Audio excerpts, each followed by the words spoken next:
Why is it said Kamrup is more important as a cultural entity than as a political one?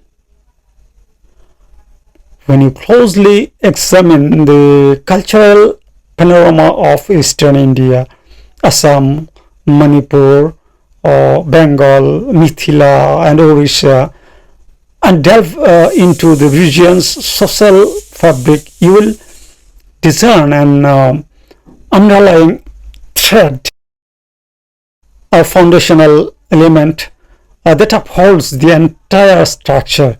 Diversities are apparent above the surface. Consider the various dance forms like Kshatriya, Odissi, and Manipuri. Take a look at the Kirtans and religious practices of the region.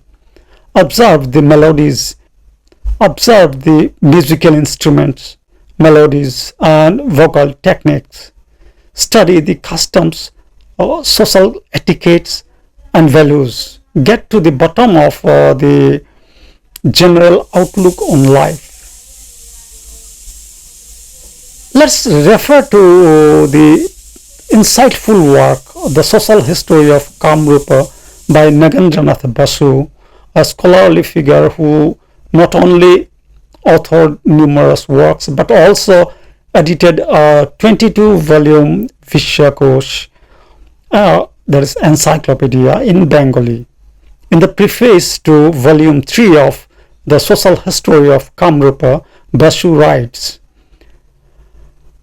"Some time ago I heard a Kirtan song both in the evening and morning at the residence of my neighbor and friend Rai Bahadur Dr. Dinesh Chandra Sen.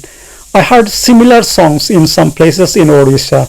I was initially astonished and thought that the singer might be from Orissa.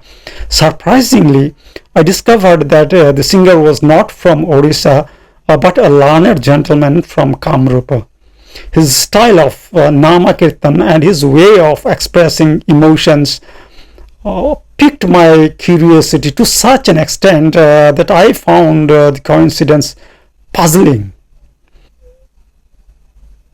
How could there be such harmony in Nama Kirtana between two distant places like Utkala and Kamrupa? Has Kamrupa influenced Utkala or vice versa?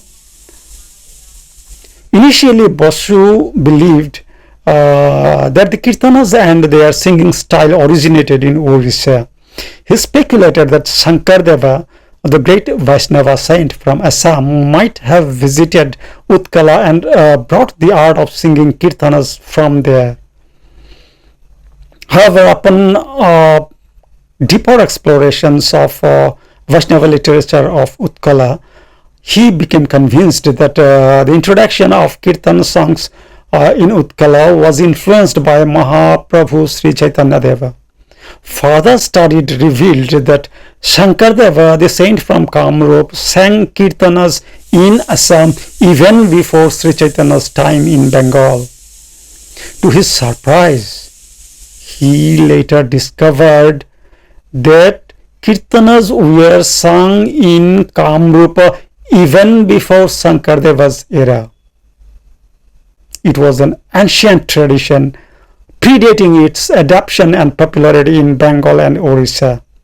Similarity between the Kirtanas in Orissa and Kamrupa must have a reason. Why is the similarity there? This question prompted him to delve deeper into the socio-cultural and political landscape of the region over millennia, especially the politico-cultural scene of ancient Kamrup.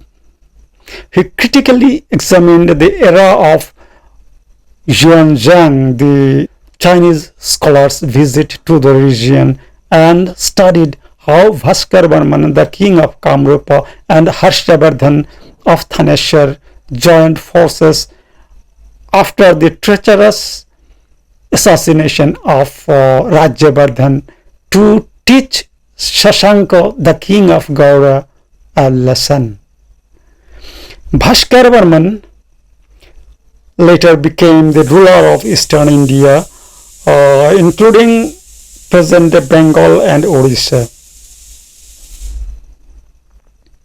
The question led to a deeper inquiry into understanding the great influence of ancient Kamrupa Rajas extending from eastern frontiers beyond the Brahmaputra in the east to the boundary of Magadha in the west and from the Himalayas in the north to Ganjam in the Madras Presidency in the south. His exploration led to startling revelations. Not only were the influences of the Rajas of Kamrupa felt in those provinces, but the customs, manners, and ideals of Brahmanas who accompanied those Rajas also had a significant impact in the regions. Remnants of those emotions, manners, and ideals are still prevalent there, Basu asserts. Basu elaborates on how Kamrupa's culture spread to these places with the arrival of the Bhauma dynasty. Their proteges, the Nagara Brahmins, ventured to Gauda and Utkala to disseminate their sacred literature, customs, and manners in those regions. This, Basu asserts, is evident today through the similarity in customs, literature, style, and intonation among the inhabitants of those areas.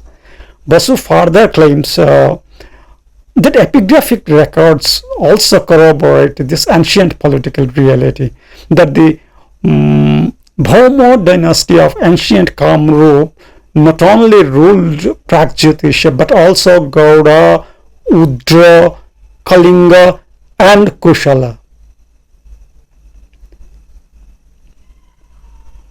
and held sway for centuries. Inscriptions found in several parts of Orissa document that Kamrupa kings ruled the region for over centuries, for over 4 centuries, he asserts. Imagine 4 centuries of cultural influence, if not political dominion, over a vast expanse from the stone reaches of present Myanmar to the coastal lands of Ganjam in Orissa, encompassing all the territories bordering the Bay of Bengal. However, many are skeptical about the extent of ancient Kamrupa's influence. Nagendranath was well aware of the doubts this claim might raise among scholars. He therefore remarks, the story of how the Bhauma dynasty of Kamrupa expanded its dominion from Gauda to encompass all of Orissa remains untold, and Basu suggests an investigation into the ethical principles that evolved from the fusion of customs, manners, usages, and culture among the upper classes of the regions under the Bhauma dynasty's rule is imperative. A discussion on this topic will elucidate how societal standards evolved not only in Kamrupa but also in Gauda, Kalinga, leaving a lasting imprint on the communities of both the regions.